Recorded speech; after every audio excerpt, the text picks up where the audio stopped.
با درود با یکی شما بینندگان عزیز، چون همیشه در صبح بر وقت شما از اون رو به تماشای نویدی بامدادی دعوت میکنیم که خبرهای تاجیکستان و جهان رو به سهم شما میرساند. امروز 3 январ است و در پراگ همین حالا ساعت 7 صبح همه شما از اون رو با روز جمعه سعید شد باش میگم و در آغاز از وضع باد و هوا معلومات میدیم. در پراگ برای امروز هوای ابری پیش بینی شده است. انتظار میرود که گرمی 6 درجه رو تشکیل بدهد. در مسکو نیز هوای ابری در نظر است. حرارت سنج 3 درجه رو نشان خواهد داد. در دوشنبه باشد باران میبارد، گرمی به 7 درجه برابر میگردد. قاسم سلیمانی فرمانده نیروهای قدسی سپاه پاسداران انقلاب اسلامی ایران صبح جمعه 3 январ در حمله در نزدیکی فرودگاه بغداد پایتخت عراق کشته شده است. سپاه پاسداران میگوید در حمله چرخبال‌های آمریکایی به یک ماشین در بغداد قاسم سلیمانی و ابو مهدی مهندس کشته شدند. قبلا گزارش‌های درباره حمله موشکی به فرودگاه بین‌المللی بغداد نشر شده بود.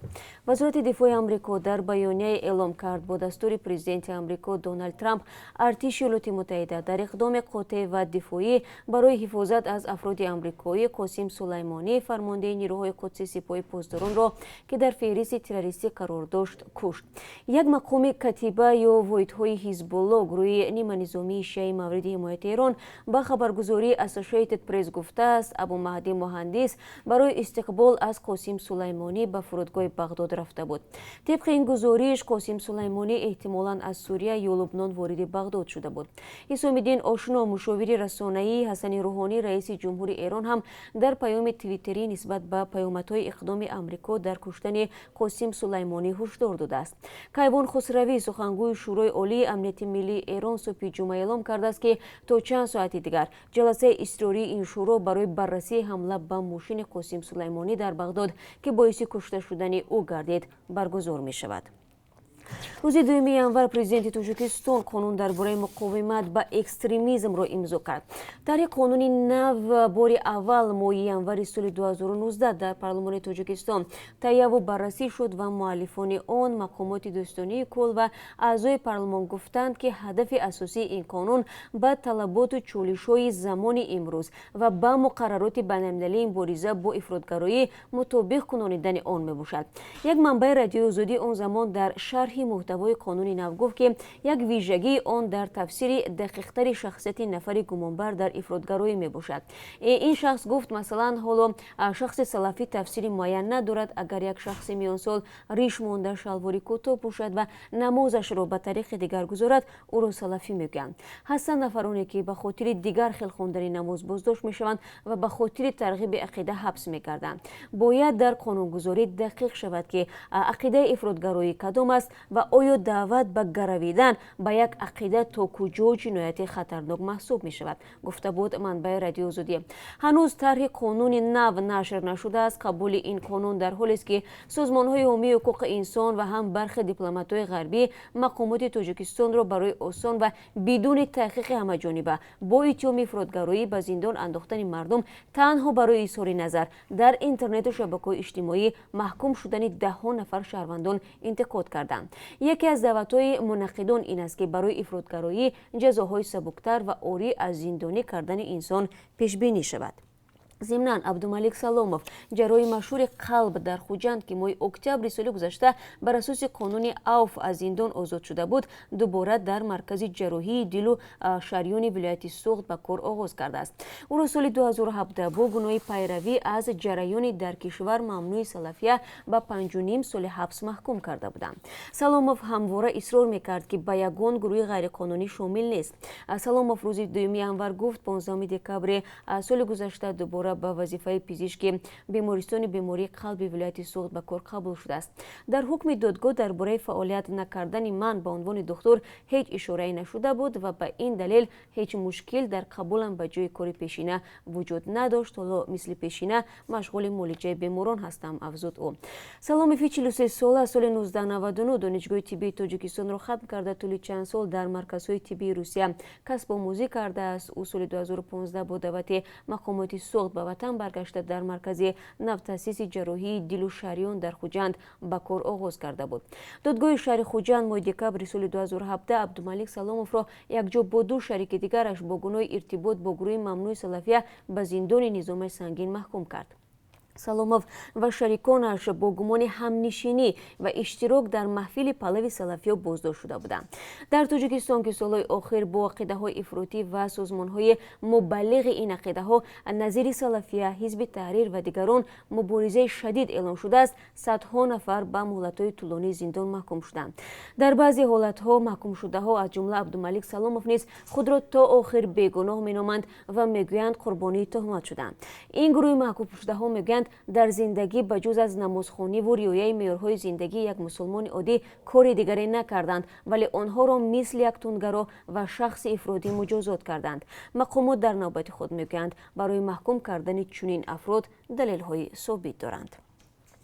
هفته آینده منصبدار بلندپایه ایالات متحده آمریکا با هدف تحکیم روابط آمریکا با تاجیکستان از این جمهوری آسیای مرکزی زیارت خواهد کرد. بر پایه گزارش دپارتمنت دولتی آمریکا، خانم آلیس ویلز، معاون یاور کاتب دولتی آمریکا در امور آسیای مرکزی و جنوبی، 6 و 7 ژانویه به دوشنبه سفر می‌کند.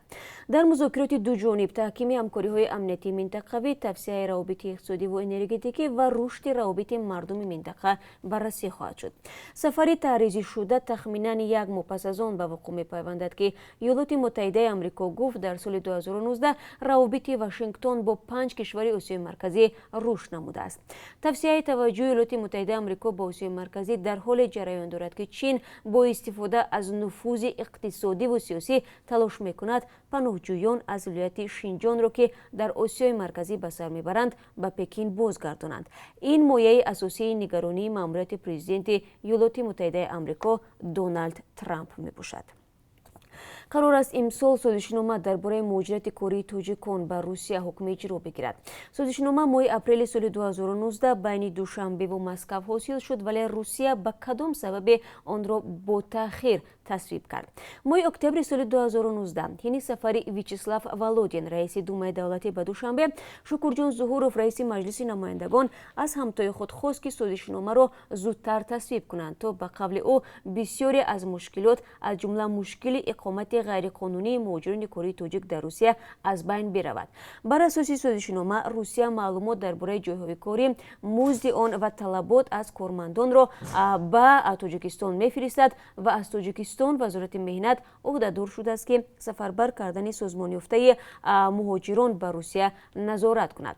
بر اساس این سند مهاجر تاجیک قبل از سفر به روسیه عهدهدار ثابت کند که تخصص ضروری و مهارت و ملکه کار پیشنهادی را دارد و باید از زبان روسی، تاریخ و حقوق روسیه امتحان سپارد.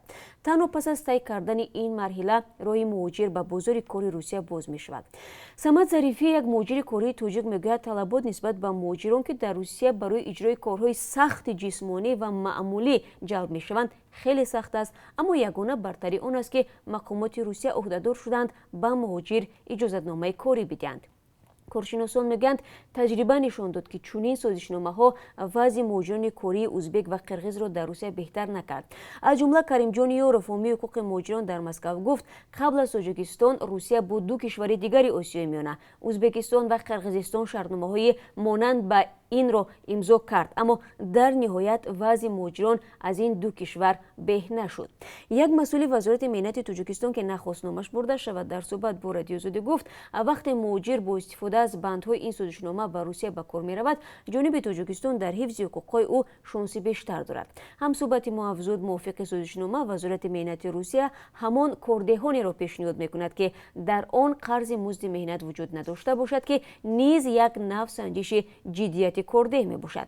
در همین حال کارشناسان میگویند با نظر داشت وضع بد دموگرافی و یا کاهش اهالی، روسیه مجبور است رو به کارگران کشورهای آسیای میانه آورد.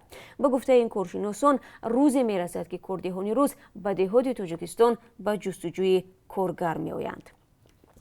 بنا به گزارش رسانه‌های ایران، سفیر تاجیکستان در تهران نظام‌الدین زاهدی روز 1 ینور با مولوی عبدالحمید اسماعیلزیهی امام جمعه مسجد مکی اهل سنت زاهدان و دانشجویان تاجیک در حوزه علمی زاهدان ملاقات کرده است. خبرگزاری رسمی ایرنا از قبل زاهدی نوشت تاجیکستان نیت دارد زمینه قانونی حضور شهروندانش را در کشورهای دیگر که در حال تحصیل هستند فراهم کند. مقامات تاجیکستان درباره این ملاقات خبر ندادند. ایرنا به نقل از سفیر تاجیکستان نوشت دانشجویان باید به سفارت کشور مراجعت کنند تا حضور قانونی آنها فراهم کرده شود یا برای ادامه تحصیل به وطن خود برگردند. اگر حضور شهروندان تاجیکستان قانونی شود برای ما و هم برای کشور میزبان بی‌ضرر خواهد بود، گفت او.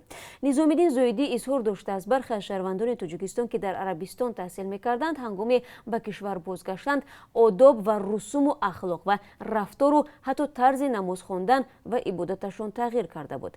خبرگزاری ایرنا نوشت سفیر تاجیکستان در تهران از مولوی عبدالحمید خواسته است نام شهروندان کشور را که در حوزه علمی زاهدان مشغول تحصیل هستند اعلام کند. وی با اشاره به مشکلات جهانی اسلام گفته است متاسفانه برخی از کشورها از نام اسلام برای رسیدن به مقصد خودشان سوء استفاده میکنند. مولوی عبدالحمید گفته است هیچگاه اجازه ندادند که افراطگرایی در بین مردم نفوذ پیدا کند. او گفته است در حوزه های علمی اهل سنت زاهدان بیش شهروند تاجیکستان مشغول تحصیل علوم قرآنی هستند. به گفته وی به جریان های افراطی که در عراق و سوریه فعالیت میکردند حتی یک نفر هم از دانش آموختگان حوزه علمی دارالعلوم زاهدان نپیوسته است. مقامات تاجیکستان سال 2010 برای برگردانیدن دانشجویان تاجیک از مدرسه های دینی کشورهای اسلامی شروع کردند. مقامات گفتند اکثر این افراد غیر رسمی تحصیل میکردند و بعضی از آنها به صف گروه های افراطی شامل شدند. دانش آموزان و پیوندانشان چنین ادعا را رد میکنند. حالا هر داوطلب تحصیل در مدرسه های دینی کشورهای خارجی باید از کمیته دین و اداره های دیگری دولتی تاجیکستان اجازه رسمی بگیرد. و بینندگان عزیز چون همیشه در پایان صحبت من برای شما از قرب اسعار خارجی برای امروز میگویم که از طرف بانک ملی به طور ذیل تعیین شده است. $1 9 سومانی و 68 درم است. 1 یورو 10 سومانی و 83 درم و 1000 روبل روسی برابر می باشد به 156 سومانی و 50 درم. سپاس میگویم که تا این لحظه هم را تماشا کردید و با خبرهای تازه از رادیو آزادی آشنا شدید و در جریان روز ما حتما شما را منتظر خواهیم بود با خبرهای تازه و گزارش‌های جالب. روزی شما بخیر باشد.